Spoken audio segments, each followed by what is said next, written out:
안녕하세요. 공부하는 엄마입니다. 학원 안 다니는 예비 중2, 집에서 엄마랑 공부하기, 엄마표 학습 비결 제3탄. 오늘은 엄마표로 집에서 공부시키기 위해 필요 조건 몇 가지에 대해서 말씀드리겠습니다. 일단 저희 아이가 왜 사교육을 받지 않고 집에서 공부하는지, 언제부터 공부하게 되었는지에 대해서 말씀드리겠습니다.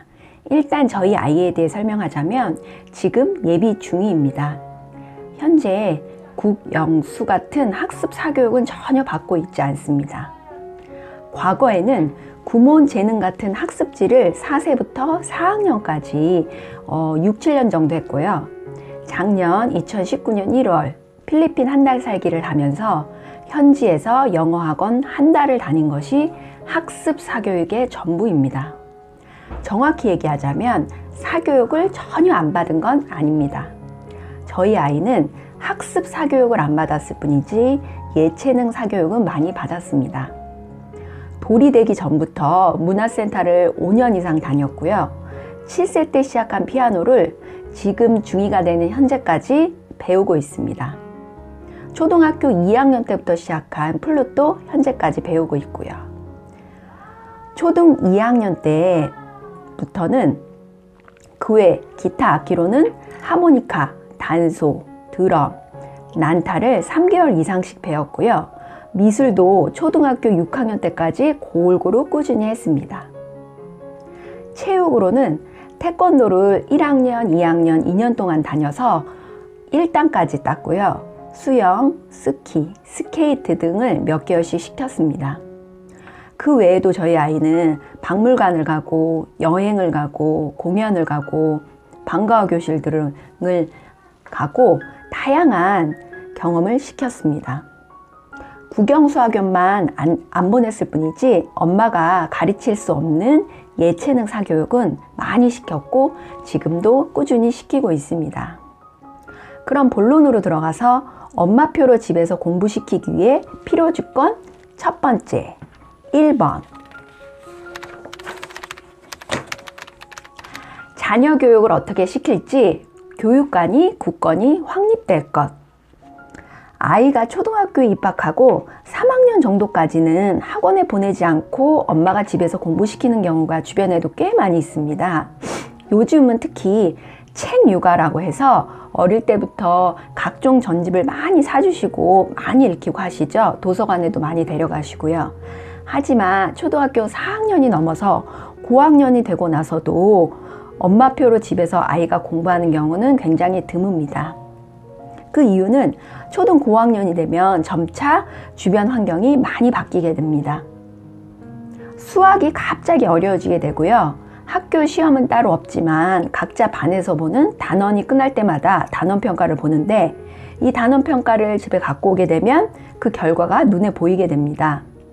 특히 주변에 학원에 다니는 애들은 초등 5학년만 돼도 벌써 중학교 2학년 과정을 한다, 3학년 과정을 한다 하면서 선행을 나가는 경우가 많습니다.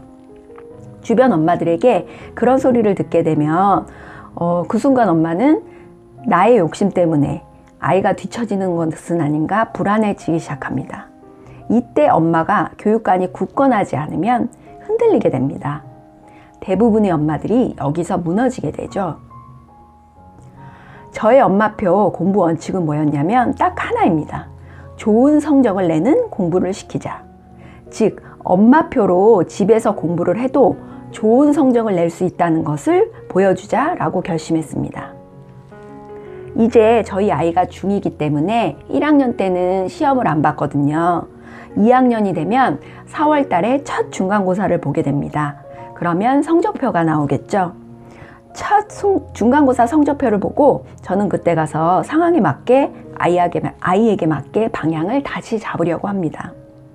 저는 제가 옳다고 집에서 아이와 공부하는 것이 옳다고 고집하지 않습니다.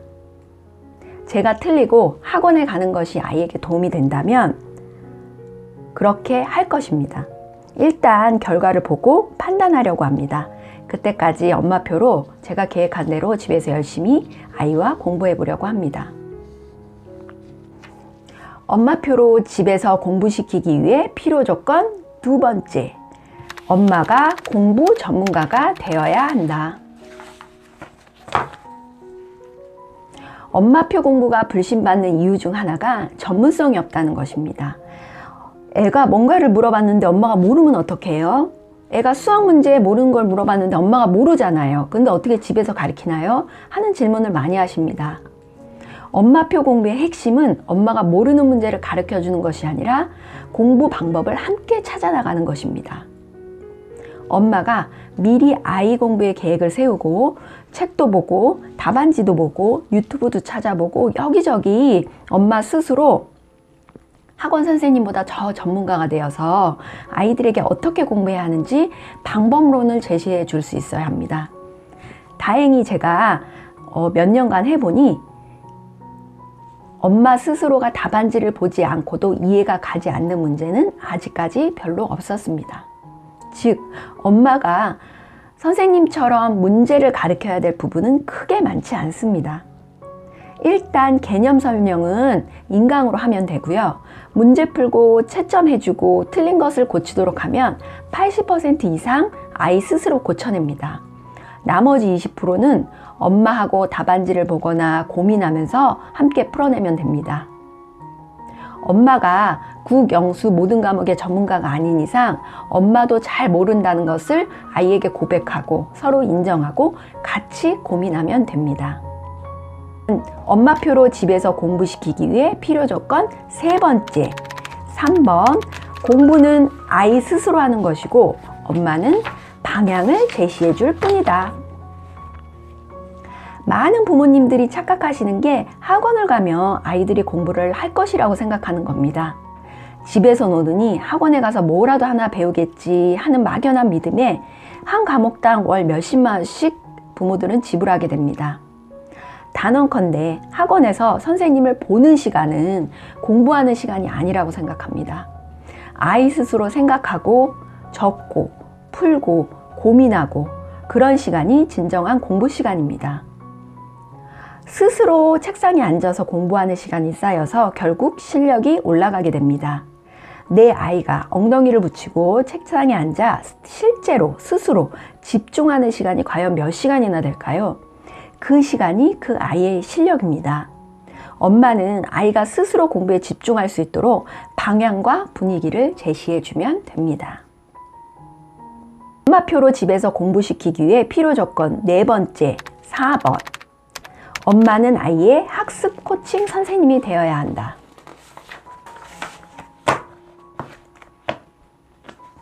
엄마가 모르는 걸 가르쳐주는 과외 선생님이 아닌 전반적인 학습 코칭 선생님이 되어야 합니다. 얼마 전에 유명한 드라마 스카이캐슬 아시죠? 그 코칭 선생님처럼 되어야 합니다. 거기 스행님 나오시죠? 그런 스행님 역할을 우리 엄마들이 하는 겁니다. 학원을 보내시는 엄마라 하더라도 학원에서 뭘 배우는지, 무슨 교재를 쓰는지, 아이의 수준이 어떤지 모르고 무조건적으로 맡겨서는 안 된다고 생각합니다.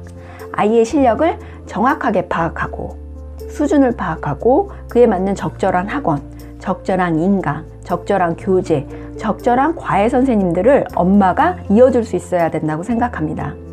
저는 지금 저희 딸에게 적당한 인강을 찾아주고, 계획을 세워주고, 아이 실력에 적당한 책을 찾아주고, 채점을 해주고 부족한 부분을 파악해서 추가 학습 계획을 세워줍니다. 모르는 문제가 나왔을 경우 함께 고민하고 풀어주는 도우미 정도의 역할만 하고 있습니다. 엄마표로 집에서 공부시키기 위해 필요한 조건 다섯 번째, 5번. 엄마도 공부해야 한다. 엄마 스스로 공부를 해봐야 어떻게 공부하는 것이 효과적인지 알 수 있습니다.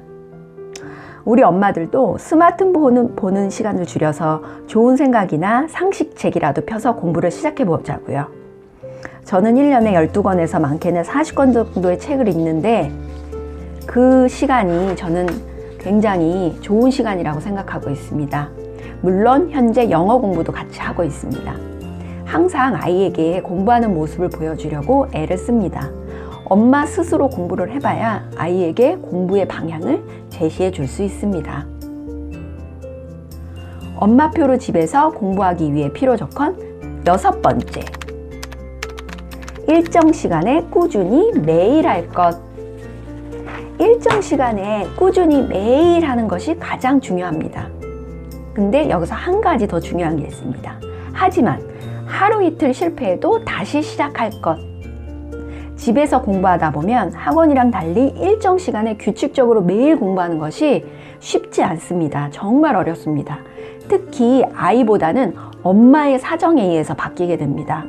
설거지 하느라, 청소하느라, 동생이 방해해서 등등 엄마의 일정에 따라서 아이가 공부를 못하는 경우가 생기게 되는데요.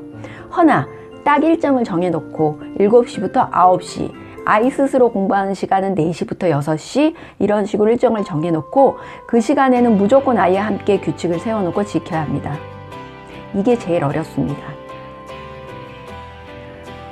어떤 날은 엄마의 사정에 의해서 못하는 날이 생길 수도 있거든요. 그런 날도 실망하지 말고 실패하더라도 꾸준히 해보십시오. 3일 하고 그 다음날 비록 실패해서 우리는 안 되나 보다 하고 실패하지 마시고요. 다음날 다시 시작하시면 됩니다. 공부는 마라톤입니다. 하루하루가 쌓여서 365일이 되듯이 하루하루 꾸준히 쌓은 습관이 제일 중요합니다. 하루에 10시간 공부하는 것보다 2시간씩 5일을 공부하는 것이 훨씬 더 효과가 좋다고 생각합니다. 여기서 6가지를 우리가 알아봤는데요. 엄마표 공부 어렵습니다. 어렵지만 불가능하지 않습니다. 서두르지 말고 한 발자국 한 발자국부터 시작해 보세요. 처음 시작하시는 분이라면 아이와 20분간 책 읽기부터 시작해 보실 것을 권합니다. 아이와 함께 엄마가 20분간씩 책 읽다가 독후감도 써보다가 독서록도 써보다가 국어 문제집도 풀어보다가 이렇게 한 발자국 한 발자국 나아가시다 보면 분야도 확장되고 또 비결, 나만의 노하우도 생길 것입니다. 그렇다면 다음 시간에는 당장 처음 시작하시는 분들이 어떻게 어디서부터 시작해야 되는지 구체적인 방법에 대해서 말씀드리겠습니다.